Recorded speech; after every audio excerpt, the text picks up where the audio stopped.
నేను ఈరోజు కనకదుర్గ టెంపుల్కి వెళ్ళాను దర్శనం కోసం అని చెప్పి. నేను 2:30కి లైన్లో వెళ్తే 45 మినిట్స్లో నేను బయటకు వచ్చేసాను. చాలా ఖాళీగా ఉంది, అసలు రష్ ఏం లేదు, ఎక్కడ బ్రేక్ లేకుండా దర్శనం అయిపోయింది. నేను ఎప్పుడు దసరా నవరాత్రులు ఒక రోజైనా వెళ్దాం అనుకుంటాను.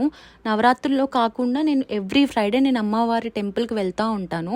నేను మీతో ఒక ఎక్స్పీరియన్స్ని షేర్ చేసుకుందాం అనుకుంటున్నాను. మీరు నమ్ముతారో లేదో నాకు తెలీదు, నేను నిజంగా ఇది ఎక్స్పీరియన్స్ చేశాను.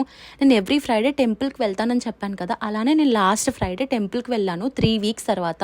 ఎందుకంటే నవరాత్రుల ముందు ఒకసారి అమ్మవారిని చూద్దాం అనిపించి ఇంకా 3 వీక్స్ కుదరక లాస్ట్ ఫ్రైడే వెళ్ళాను. నేను ఫ్రీ దర్శనం లాస్ట్ లైన్లో ఉన్నాను. ఇలా అమ్మవారి మండపంలోకి వెళ్ళేసరికి అమ్మవారి మొహం చూడగానే ఎందుకో తెలియని ఒక ఎక్స్ట్రీమ్ గ్లో వస్తుంది అమ్మవారి ఫేస్లో నుంచి.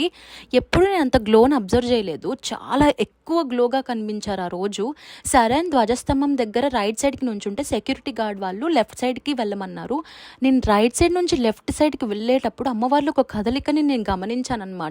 ఎలా అంటే ఎప్పుడు అమ్మవారి మొహం నవ్వుతూ ఉంటారు కదా, నాకు అమ్మవారు పెదాలు విప్పి పళ్ళతో నవ్వుతున్నట్టు కనిపించింది. నన్ను చూసి చాలా ఆనందంగా నవ్వుతున్నారు.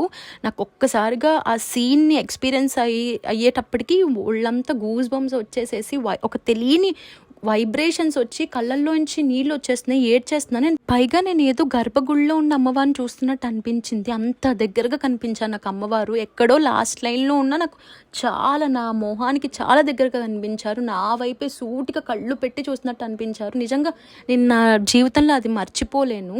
నేను ఆ రోజు మొక్కుకున్న, అమ్మ దసరా నవరాత్రుల్లో ఎలాంటి ఇబ్బంది లేకుండా నీ దర్శనం త్వరగా అయిపోవాలమ్మా అని. ఎందుకంటే లాస్ట్ ఇయర్ చాలా ఇబ్బంది పడ్డాము, 9 అవర్స్ లైన్లో ఉండి తొక్కేసి తోసేసి చాలా ఇబ్బంది పడ్డాము.